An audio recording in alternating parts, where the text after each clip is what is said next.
Hello guys, I am Ricky and you're most welcome to our YouTube channel Nirmala निर्वाण classes.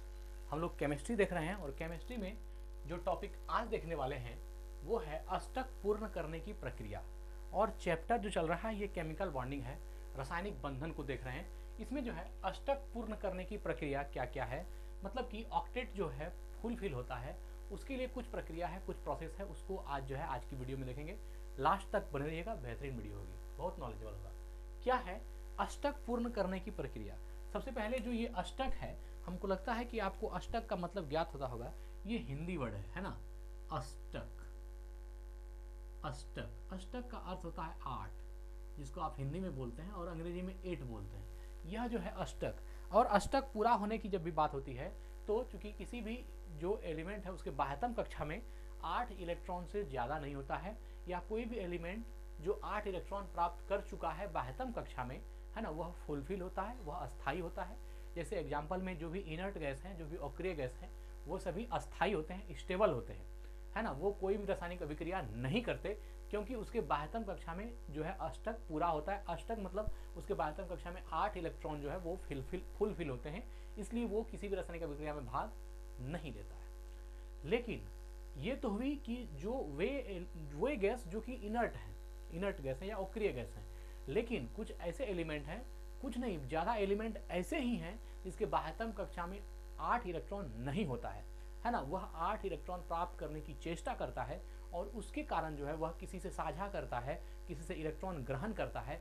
उसके बाद जो है वो वहाँ पर उस दूसरे एलिमेंट के साथ बॉन्डिंग करके एक बंधन के द्वारा जो है वह 2 एलिमेंट मिल करके एक नया कंपाउंड या एक नए यौगिक का निर्माण करता है। तो मैक्सिमम एलिमेंट जो है वो इस तरह के ही हैं कि जिसके बाह्यतम कक्षा में 8 इलेक्ट्रॉन नहीं फुलफिल होता है, और वो 8 इलेक्ट्रॉन का पूरा न होना वही जो है इस रासायनिक बंधन को जन्म देता है या इस रासायनिक अभिक्रिया को जन्म देता है जिससे वह दूसरे से जुड़ते हैं। और सोचिए अगर ये जुड़ने की गुण नहीं होती, ये पद्धति नहीं होती तो कितना दिक्कत होता है ना। आज बहुत सारे कंपाउंड है जो नए एलिमेंट मिल करके एक नए कंपाउंड का जो है आविष्कार करते हैं और उससे हमारा जीवन कुछ आसान होता है। जैसे मान लीजिए हाइड्रोजन और ऑक्सीजन मिला तो जल बना। इस तरह से जो है बहुत सी चीज़ें हैं जो कि अब उसको मैं यहाँ क्या कहूँ, तो जो है तो हमारा ये कहने का मतलब था कि वह गुण भी जो है वह आवश्यक है रासायनिक बंधन के लिए, और रासायनिक बंधन जरूरी है किसी भी नए कंपाउंड के निर्माण के लिए या नए कंपाउंड के उत्पादन के लिए। तो यहाँ पर अब बात हो रही है कि जिस एलिमेंट का ऑक्टेट पूरा नहीं है वह जो है उसका जो ऑक्टेट पूरा होगा, उसका जो अष्टक पूरा होगा, उसे पूरा करने की 3 विधि है। यहाँ पर देखिए, अष्टक पूर्ण करने की प्रक्रिया में कोई भी परमाणु अक्रिय गैसों की इलेक्ट्रॉनिक व्यवस्था 3 प्रकार से प्राप्त कर सकता है। क्या बोला? कोई भी परमाणु जो है वह अक्रिय गैस की, इनर्ट गैस की जो है इलेक्ट्रॉनिक व्यवस्था 3 तरह से प्राप्त कर सकती है ना। कोई भी, है ना, अक्रिय गैसों की इलेक्ट्रॉनिक व्यवस्था 3 प्रकार से। अक्रिय गैस की इलेक्ट्रॉनिक अवस्था का मतलब क्या है? यहाँ एक वर्ड यूज किया गया है, कोई भी परमाणु अक्रिय गैसों की इलेक्ट्रॉनिक व्यवस्था।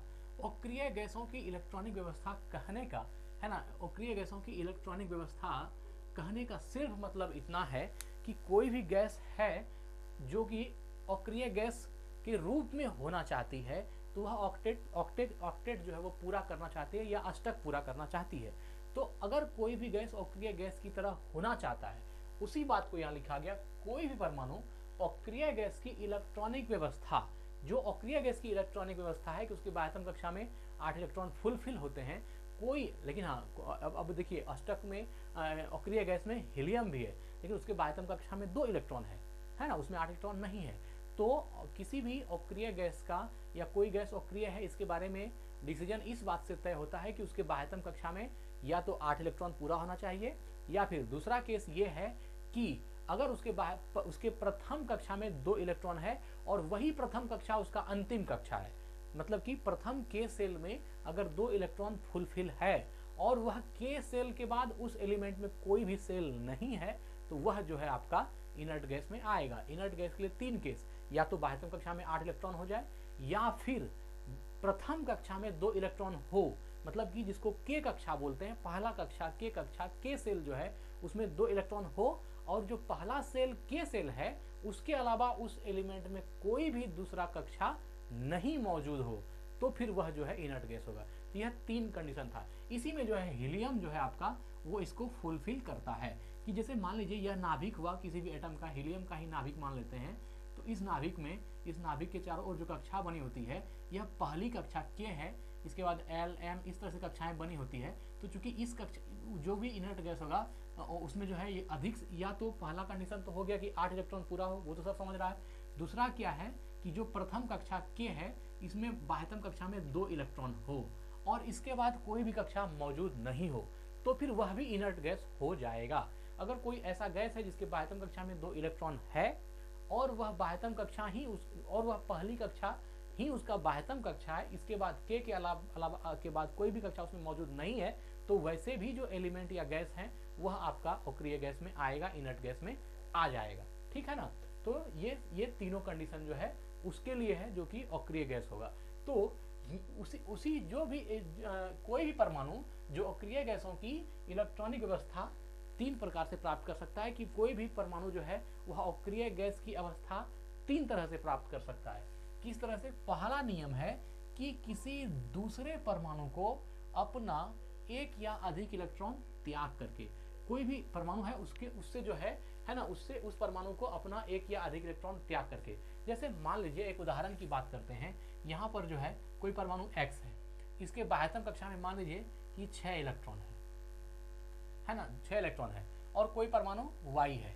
तो अगर यहाँ पर भी जो है कुछ मान लीजिए इसमें भी जो है बाह्यतम कक्षा में 5 इलेक्ट्रॉन है, तो इस तरह करके अब यहाँ तो साझा वाला केस होगा, लेकिन ये जो बताना चाह रहे हैं हम कि अपना एक या अधिक इलेक्ट्रॉन त्याग करके, इसमें क्या होगा जब दो एलिमेंट हो जाएंगे, जैसे X Y हो गए, तो यह जो है X या Y जो है अपना एलिमेंट त्याग करके इसका ऑक्टेट पूरा करेगा, या फिर Y जो है ये त्याग करके X का पूरा करेगा। इस तरह से जब भी पूरा होगा तो उसमें जो है ये पहला केस कि किसी दूसरे परमाणु को अपना एक या अधिक इलेक्ट्रॉनों का त्याग करके वह जो है अक्रिय गैसों की इलेक्ट्रॉनिक व्यवस्था अर्थात ऑक्टेट रूल को फॉलो करेगा, क्योंकि मान लीजिए यहाँ जितना इलेक्ट्रॉन कमी होगा उतना वह इससे ग्रहण कर लेगा, या फिर इसको जितना कमी होगा वह इससे ग्रहण कर लेगा। अभी हम एग्जांपल देंगे, इसका बहुत सारा देंगे, अभी हम लोग पहले इसको समझ लेते हैं। तो फिर वह जो है ऑक्टेट पूरा हो जाएगा, वह अक्रिय गैस की तरह, या फिर वहाँ पर कर सकते हैं वह संयोग करके एक नया कंपाउंड बना देगा।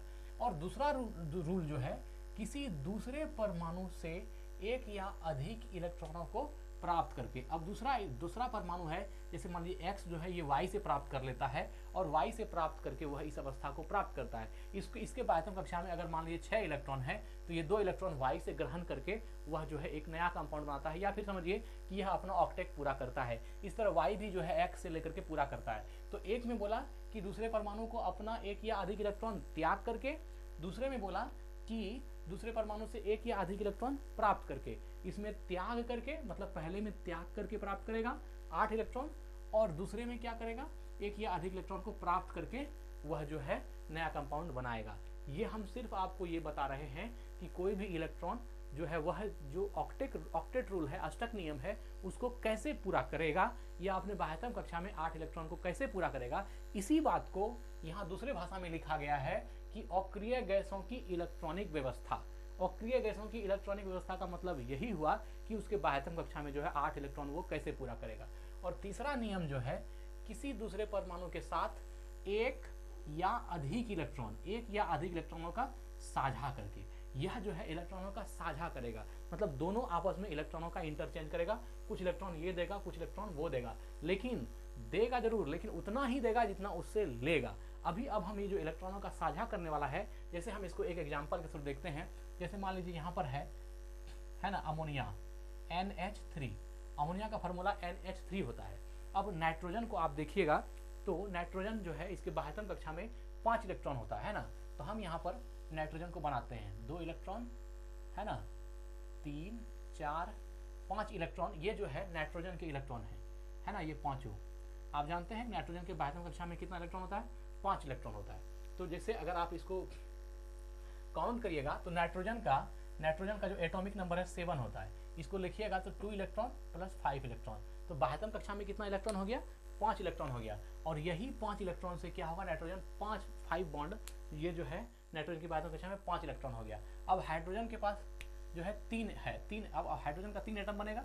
देखिए यहाँ पर एक हाइड्रोजन, यहाँ पर एक हाइड्रोजन, और यहाँ पर जो है एक हाइड्रोजन। इस तरह हाइड्रोजन का भी 3 परमाणु हो गया। अब जब इसको बनाइएगा तो इलेक्ट्रॉनों का साझा करके जब ये अपना ऑक्टेट पूरा करेगा, आप देखिए यहाँ पर नाइट्रोजन को ऑक्टेट पूरा करने के लिए 2 2 4 1 5 इलेक्ट्रॉन है, इसको 3 इलेक्ट्रॉन और चाहिए।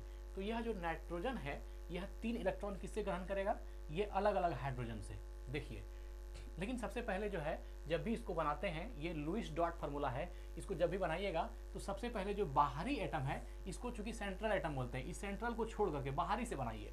सबसे पहले हाइड्रोजन की बात कर लेते हैं। हाइड्रोजन, आप जानते हैं कि हाइड्रोजन का जो एटॉमिक नंबर होता है वो 1 होता है। हाइड्रोजन का एटॉमिक नंबर 1 होता है, लेकिन आप जानिएगा कि जहाँ इसके बाह्यतम कक्षा में 2 इलेक्ट्रॉन होते हैं, इलेक्ट्रॉन 2 होते हैं। अब ये बात आपको आश्चर्य लगता होगा कि जब हाइड्रोजन का एटॉमिक नंबर 1 है तो इसके बाह्यतम कक्षा में 2 इलेक्ट्रॉन कैसे हुआ। देखिए, यह जो है हाइड्रोजन जो होता है, हाइड्रोजन में द्विक की बात होती है। किसकी? हाइड्रोजन में द्विक की। जैसे मान लीजिए कोई जैसे हम ऑक्टेट का बात करते हैं, अष्टक की बात करते हैं, वैसे ही एक रूल होता है द्विक।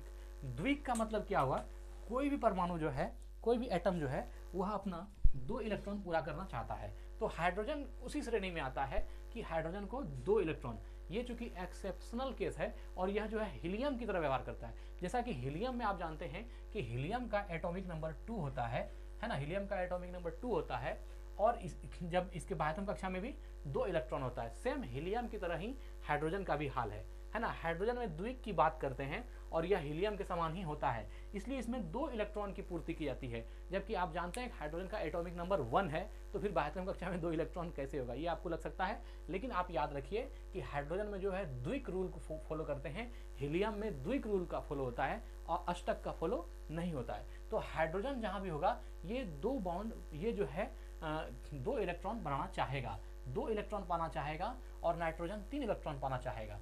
तो जो सबसे पहले हम जब भी इस लुईस डॉट फार्मूला को बनाना चाहते हैं तो हम बाहरी एटम से स्टार्ट करते हैं।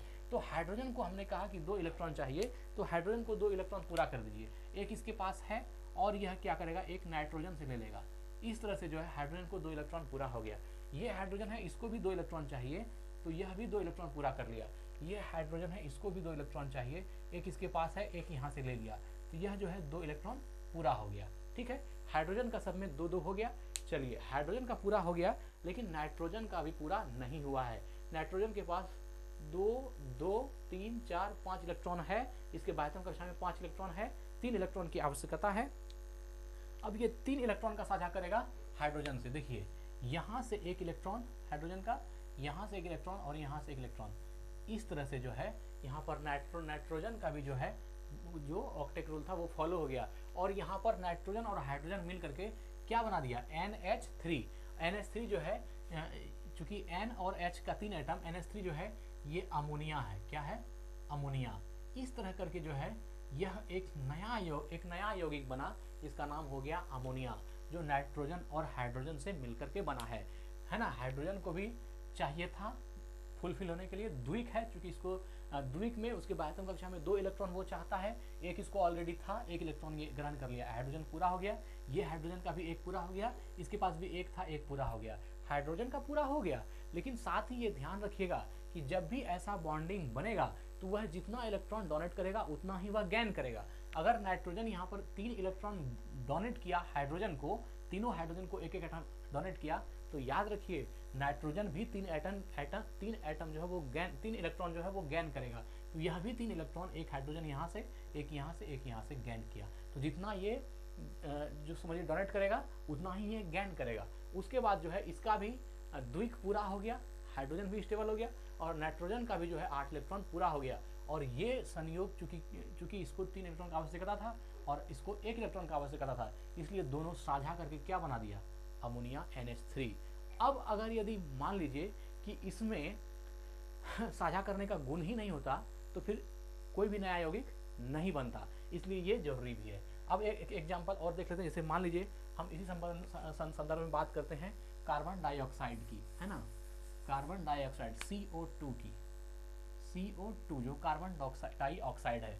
अब देखिए यहाँ पर हम कार्बन लिख देते हैं, है ना, और यहाँ पर ऑक्सीजन और यहाँ पर भी ऑक्सीजन। आप जानते हैं कि कार्बन की बाह्यतम कक्षा में कितना इलेक्ट्रॉन होता है, जब आप कार्बन को हटाते हैं तो ये लिखाता है 2 और 4, चूँकि कार्बन का जो है 6 होता है एटॉमिक नंबर, तो यहाँ पर जब एटॉमिक नंबर 6 हुआ तो 2 और 4 जो है इस तरह इसकी इलेक्ट्रॉनिक व्यवस्था होगी। और इस 2 और 4 में जो है बाह्यतम कक्षा में कितना इलेक्ट्रॉन हुआ, 4, तो ये जो है बाह्यतम कक्षा में 4 इलेक्ट्रॉन। तो यहाँ से जो है अब आपको ये बात जान गए कि हाइड्रोजन में कितना बाउंड बनेगा, 4 बाउंड। तो यहाँ मान लीजिए 2 इलेक्ट्रॉन यहाँ और 2 इलेक्ट्रॉन यहाँ, ये हाइड्रोजन का हो गया। अब ऑक्सीजन जो है, ऑक्सीजन का एटॉमिक नंबर 8 होता है, तो इसको जब आप सजाइएगा तो 2 इलेक्ट्रॉन पहली कक्षा में, फिर 6 इलेक्ट्रॉन जो है अंतिम कक्षा में। यह जो है यहाँ पर ऑक्सीजन का कितना हो गया, 6 है ना, तो चूंकि 8 हो गया, तो यहाँ पर जो है ऑक्सीजन की बाह्यतम कक्षा में 6 इलेक्ट्रॉन है, तो यहाँ आपको ऑक्सीजन की बाह्यतम कक्षा में 6 इलेक्ट्रॉन दिखाना होगा, है ना। इसको आप दिखा सकते हैं 6 इलेक्ट्रॉन, 2 2 4 और यहाँ पर 2 6, ये 6 हो गया ऑक्सीजन का। इस ऑक्सीजन में भी 6 इलेक्ट्रॉन दिखाना होगा हमको। ये हमने इलेक्ट्रॉन का थोड़ा सा जो है ये बदल दिया है, इसमें जो है क्रॉस टाइप का लिख दिया ताकि आपको समझने में आसानी हो। अब देखिए सबसे पहले सेंट्रल को छोड़ दीजिए, जो बाहरी है उसको उसका ऑक्टेट पूरा करिए। तो यहाँ पर ऑक्सीजन को 2 2 4 6 इलेक्ट्रॉन मौजूद है, यह 2 इलेक्ट्रॉन किसका ग्रहण कर लेगा, कार्बन का, और ये हो जाएगा अब ऑक्सीजन का पूरा। फिर इस ऑक्सीजन में भी 6 इलेक्ट्रॉन है, इसको 2 इलेक्ट्रॉन और चाहिए, तो यह भी 2 इलेक्ट्रॉन पूरा कर लेगा इसी का, कार्बन का। तो यह जो है हो गया ऐसे। अब ये भी ऑक्सीजन का ऑक्टेट पूरा हो गया, इस ऑक्सीजन का भी ऑक्टेट पूरा हो गया। अब बचा कार्बन, कार्बन 2 इलेक्ट्रॉन इसको भी दिया है, 2 इलेक्ट्रॉन इसको भी दिया है, कार्बन को चाहिए 4 इलेक्ट्रॉन, क्योंकि कार्बन 4 इलेक्ट्रॉन दे चुका है, अब कार्बन भी 4 इलेक्ट्रॉन लेगा। अब देखिए यहाँ पर 2 इलेक्ट्रॉन इस ऑक्सीजन का लेगा और 2 इलेक्ट्रॉन इस ऑक्सीजन का लेगा, और इस तरह से जो है कार्बन का भी देखिए ऑक्टेट पूरा हो गया। कार्बन का 4 इलेक्ट्रॉन यहाँ था, 2 यहाँ 6, 2 यहाँ 8, कार्बन का ऑक्टेट पूरा। ऑक्सीजन का 6 था, 2 लिया कार्बन का, 8 ऑक्टेट जो है ऑक्सीजन का पूरा, यहाँ 6 था ऑक्सीजन का, 2 कार्बन का लिया। इस तरह से जो है आपका एक नया कंपाउंड बनता है, और यह जो है किसी दूसरे परमाणु के साथ एक या अधिक इलेक्ट्रॉनों का साझा करके, तो यह जो है इलेक्ट्रॉनों का साझा करके जो है साझा करके वह जो है नया कंपाउंड का निर्माण करता है। और यह जो ऑक्टेट का पूरा ना होना, यही जो है सबसे मेन चीज़ है इस रासायनिक अभिक्रिया को कराने के लिए, या 2 अलग अलग एलिमेंट को मिला करके एक नए कंपाउंड को बनाने के लिए वही जिम्मेवार है, जो इसके बाह्यतम कक्षा में इलेक्ट्रॉनों की कमी है ना, उसी के चलते तो ये रिएक्ट करता है और जो है ये बनाता है, ठीक है। अब देखिए जैसे मान लीजिए हम एक बात कर लेते हैं CH4 की, है ना, CH4, ये जो है मीथेन है आपका, CH4, है ना। अब देखिए इसमें अगर यदि आप इसको सजाइएगा तो देखिए इसमें क्या होगा, आपका कार्बन को बनाइए पहले, तो यहाँ पर इसे कार्बन है, कार्बन के बाह्यतम कक्षा में कितना इलेक्ट्रॉन, 4 इलेक्ट्रॉन, तो यहाँ पर 4 इलेक्ट्रॉन दिखा दीजिए कार्बन का, है ना, 1 2 है ना 3, और यह 4 इलेक्ट्रॉन कार्बन का हो गया। अब H भी 4 एटम है, तो यहाँ हाइड्रोजन का 4 एटम दिखा दीजिए, ये भी हो गया हाइड्रोजन, ये भी हाइड्रोजन, और यहाँ भी हाइड्रोजन, और यहाँ भी जो है आपका हाइड्रोजन, ये हाइड्रोजन एटम है। प्रत्येक हाइड्रोजन के पास एक एक इलेक्ट्रॉन है। आप जानते हैं कि हाइड्रोजन और हीलियम में ऑक्टेट रूल फॉलो नहीं होता है, अष्टक नियम फॉलो नहीं होता है, वहाँ पर द्विक रूल है, द्विक नियम है, वो फॉलो होता है। और द्विक नियम ये कहता है कि किसी भी एलिमेंट के बाह्यतम कक्षा में 2 इलेक्ट्रॉन अगर पूरी हो गया तो वह जो है फुलफिल, उसका जैसे ऑक्टेट किसी एलिमेंट के लिए पूरा होता है, उसी तरह उस एलिमेंट के लिए द्विक पूरा होता है। ये सिर्फ हाइड्रोजन और हीलियम के लिए है। तो हाइड्रोजन को चाहिए द्विक पूरा होने के लिए चाहिए 2 इलेक्ट्रॉन, है ना। तो यहाँ पर जो है ये हाइड्रोजन क्या करेगा, 2 इलेक्ट्रॉन पूरा करेगा। सबसे पहले सेंट्रल को छोड़ दीजिए, जो बाहरी एलिमेंट है, जो बाहरी एटम है उसको पकड़िए, ये हाइड्रोजन का ऑक्टेट पूरा हो गया। यहाँ से इस हाइड्रोजन का द्विक पूरा हो गया। इस हाइड्रोजन का भी द्विक यहाँ से पूरा हो गया, इस हाइड्रोजन का भी द्विक यहाँ से पूरा हो गया।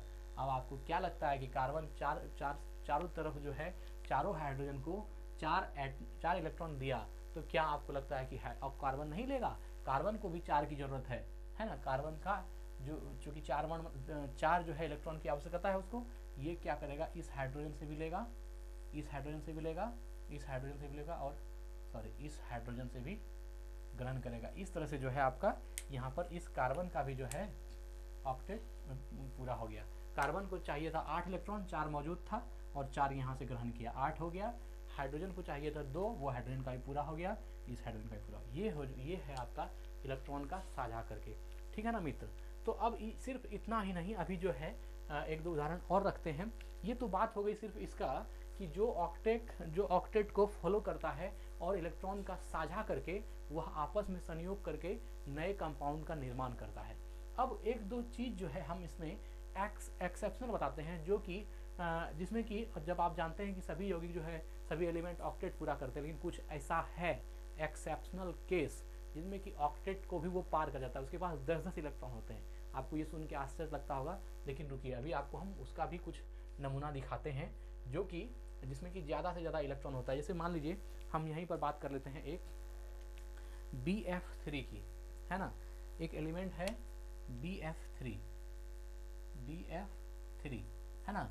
इसकी संरचना को जब आप बनाइएगा तो आप पाइएगा कि इसमें जो है ऑक्टेट नहीं, इसमें जो है उससे कम में ही जो है ये फुलफिल हो जाता है और ये अस्थाई है। BF3 अस्थाई है। देखिएगा ये क्यों स्टेबल है, अभी आपको हम बना के तब इसका दिखाते हैं। जैसे मान लीजिए ये है बोरॉन, है ना। बोरॉन का यहाँ पर B हो गया, ठीक है। अब बोरॉन के बाह्यतम कक्षा में 3 इलेक्ट्रॉन होता है ना। तो यहाँ पर जो है आपको बोरॉन का 3 इलेक्ट्रॉन देख लीजिए, 2 3, ये बोरॉन का 3 इलेक्ट्रॉन हो गया, है ना। अब आप बोरॉन को देखिएगा कि यह कितना इसका एटॉमिक नंबर है। तो hydrogen, helium, lithium, beryllium, boron 5 है ना। बोरॉन जो है बोरॉन का एटॉमिक नंबर 5 है। इसको लिखिएगा 2 और 3 इलेक्ट्रॉन अरेंज होगा और इसके बाह्यतम कक्षा में आपको मिलेगा 3 इलेक्ट्रॉन। तो बोरॉन जो है यहाँ पर 3 बॉन्ड बनाएगा। देख लीजिए यहाँ 3 इलेक्ट्रॉन हो गया बोरॉन का। अब F3, तो यहाँ पर जो है F भी 3 होगा। ये हो गया फ्लोरीन, है ना। और फ्लोरीन में जो है मित्र, तो आपका यह जो है आपका 7 बाह्यतम कक्षा में 7 इलेक्ट्रॉन होता है। देखिए 2 2 4 2 6 1 7, ये जो है 7 इलेक्ट्रॉन फ्लोरीन का। F3 है तो यहाँ भी एक F बना दीजिए, इस तरफ में भी। यहाँ जो फ्लोरीन है यहाँ भी आपका, है ना, 2 2 4 2 6 1 7, ये जो है इलेक्ट्रॉन होगा। और F3 है तो यहाँ भी जो फ्लोरीन बनेगा इसमें भी आपका 2 2 4 2 6 1 7 इलेक्ट्रॉन हो जाएगा, है ना। ये अब आप यहाँ से समझ सकते हैं इस चीज़ को कि जो फ्लोरीन है ना, फ्लोरीन का जो एटॉमिक नंबर है, फ्लोरीन का जो एटॉमिक नंबर है वो कितना पर है। फ्लोरीन के बाद नियॉन आता है 10 पे। फ्लोरीन का एटॉमिक नंबर 9 है। जब आप इसको सजाइएगा तो इसका पहले कक्षा में 2 इलेक्ट्रॉन, फिर जो है अगली कक्षा में 7 इलेक्ट्रॉन। तो इसके बाह्यतम कक्षा में कितना इलेक्ट्रॉन हो गया, 7 इलेक्ट्रॉन। तो फ्लोरीन के बाह्यतम कक्षा में 7 इलेक्ट्रॉन। तो यहाँ पर हम फ्लोरीन के बाह्यतम कक्षा में 7 इलेक्ट्रॉन दिखा रहे हैं। 2 2 4 2 6 1 7, 2 2 4 2 6 1 7, 2 2 4 2 6 1 7, यहाँ 7 इलेक्ट्रॉन जो है फ्लोरीन के कक्षा में हो गया। अब देखिए फ्लोरीन को चाहिए 1 इलेक्ट्रॉन, तो पहले सेंट्रल एटम पर ध्यान नहीं दीजिए, जो बाहरी है उस पर ध्यान दीजिए। फ्लोरीन में 7 है तो 1 इसको और चाहिए, ये ले लिया 1 यहाँ से बोरॉन से। 7 1 8 फ्लोरीन का पूरा हो गया। इस फ्लोरीन में 7 है, 1 ले लिया बोरॉन का, ये भी फुलफिल हो गया, 8 हो गया। ये फ्लोरीन में 7 है, 1 चाहिए था, ये भी 1 ले लिया बोरॉन का, ये कितना हो गया 8। अब जो बाहरी एटम था पूरा हो गया, लेकिन अंदर में जो है बोरॉन, इसमें अभी तक 3 ही है, इसको 3 इलेक्ट्रॉन और चाहिए, है ना। तो यहाँ पर आपको 3 इलेक्ट्रॉन देखिए। अब यहाँ पर बात उठेगी, आपको लगेगा कि बोरॉन को यहाँ पर चाहिए 5 इलेक्ट्रॉन, क्योंकि 3 इसके पास है और 5 इसको चाहिए ऑक्टेट के लिए। लेकिन ये जो है ऑक्टेट का एक्सेप्शनल केस है, इसमें जो है उस तरह नहीं होता। यहाँ पर जो बोरॉन है ये 6 है, जो 6 इलेक्ट्रॉन में ही ये अस्थायी हो जाता है। तो देखिए यहाँ 3 इलेक्ट्रॉन इसके पास है, 3 ले लिया फ्लोरीन का। अब ये बोरॉन जो है हो गया BF3, और यह जो BF3 है यहाँ बोरॉन में आपका कितना हो गया, 6 इलेक्ट्रॉन हो गया बाह्यतम कक्षा में, और 6 इलेक्ट्रॉन में ही जो है यह स्टेबल है। यह एक्सेप्शनल केस है जो हम आपको बता रहे हैं। यह स्टेबल है मतलब कि यह जो है अस्थाई है। अब बताइए, आपको यह बात आश्चर्य लगता होगा, क्योंकि आपने सुना है कि जो भी एलिमेंट होता है वह 8 ऑक्टेट रूल पूरा करके वह अस्थाई होता है, लेकिन यहाँ पर बोरॉन जो है ये 6 इलेक्ट्रॉन में भी स्टेबल है। तो यह जो है एक जो है एक्सेप्शनल केस है ना, अपवाद है। इसको देखिए कि ये जो है एक अपवाद है कि इसमें ऐसा होता है ना। एक अपवाद और भी हम आपको बताते हैं। यहाँ पर अब बात ये होती है कि जब बोरॉन में 3 हो गया तो इसको 5 इलेक्ट्रॉन और चाहिए था, लेकिन बोरॉन यहाँ 3 इलेक्ट्रॉन पास रखा है और 3 इलेक्ट्रॉन फ्लोरीन से लिया और ये स्टेबल हो गया। तो ये आश्चर्य लगता है।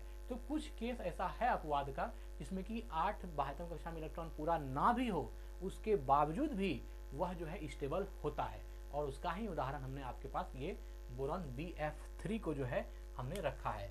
एक उदाहरण हम और दिखाते हैं आपको, है ना। थोड़ा सा इसको मिटाते हैं।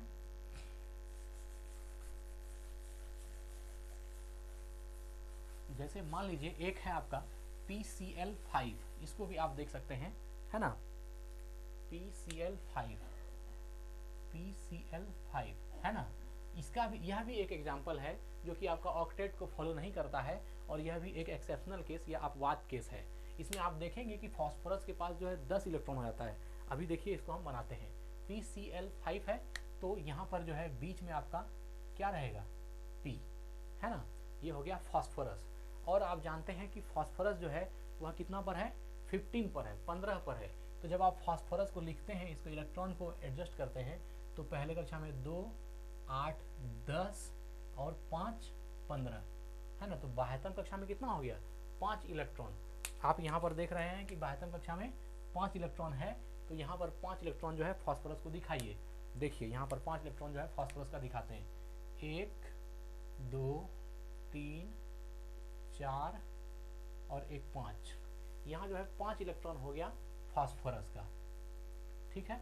अब Cl5 क्लोरीन का 5 चाहिए, तो यहाँ पर क्लोरीन को बना दीजिए, है ना। ये क्लोरीन हो गया, यहाँ क्लोरीन हो गया, यहाँ पर भी क्लोरीन हो गया, यहाँ क्लोरीन हो गया, और यहाँ पर भी क्लोरीन हो गया, यहाँ भी क्लोरीन हो गया। 1, 2, 3, 4, 5, सॉरी 2, 2, 4, 1, 5। तो 1 क्लोरीन, 2, 3, 4, 1 क्लोरीन यहाँ होगा 5। तो अब यहाँ पर PCl5 में 2, 2, 4, 1, 5, ये 1 क्लोरीन एक्स्ट्रा कहाँ से आ रहा है, ये 2 हो गया, 2, 4, 5, ये वाला नहीं होना चाहिए, यहाँ हो गया। तो अब जो है आप जानते हैं कि क्लोरीन का कितना होता है, तो क्लोरीन का जो है एटॉमिक नंबर 17 होता है ना, 17 होता है। तो इसको जब लिखिएगा 17, तो 2, 8, 10 और 7, 17। तो यहाँ पर बाह्यतम कक्षा में कितना है, 7 इलेक्ट्रॉन है। क्लोरीन के बाह्यतम कक्षा में 7 इलेक्ट्रॉन है। जब क्लोरीन के बाह्यतम कक्षा में 7 इलेक्ट्रॉन है, तो यहाँ पर आपको 7 इलेक्ट्रॉन दिखाना होगा। तो देखिए यहाँ पर 7 इलेक्ट्रॉन दिखाते हैं, 2, 2, 4, 2, 6 और 1, 7 हो गया। यहाँ पर 2, 2, 4, 2, 6 और 1, 7 हो गया। यहाँ भी 2, 2, 4, 2, 6 और 1, 7 हो गया। यहाँ भी क्लोरीन का 2, 4, 2, 6 और 1, 7 हो गया।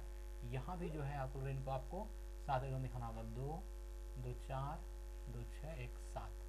यह जो है क्लोरीन का हो गया। अब देखिए सबसे पहले हमने क्या बोला है कि आपको फोकस किस पर करना है, तो आपको फोकस करना है सबसे पहले जो बाहरी एटम है। तो यहाँ क्लोरीन बाहर में है, ये सेंट्रल में फास्फोरस है, फास्फोरस को छोड़ देना है। पहले आप क्लोरीन को पूरा कीजिए, यहाँ 7 इलेक्ट्रॉन है, इसको 1 इलेक्ट्रॉन और चाहिए, तो 1 इलेक्ट्रॉन और चाहिए, तो इसके लिए क्या करेगा, यह 1 इलेक्ट्रॉन फास्फोरस से ले लेगा। अब क्लोरीन का ऑक्टेट पूरा हो गया, ये क्लोरीन भी 1 फास्फोरस से ले लेगा।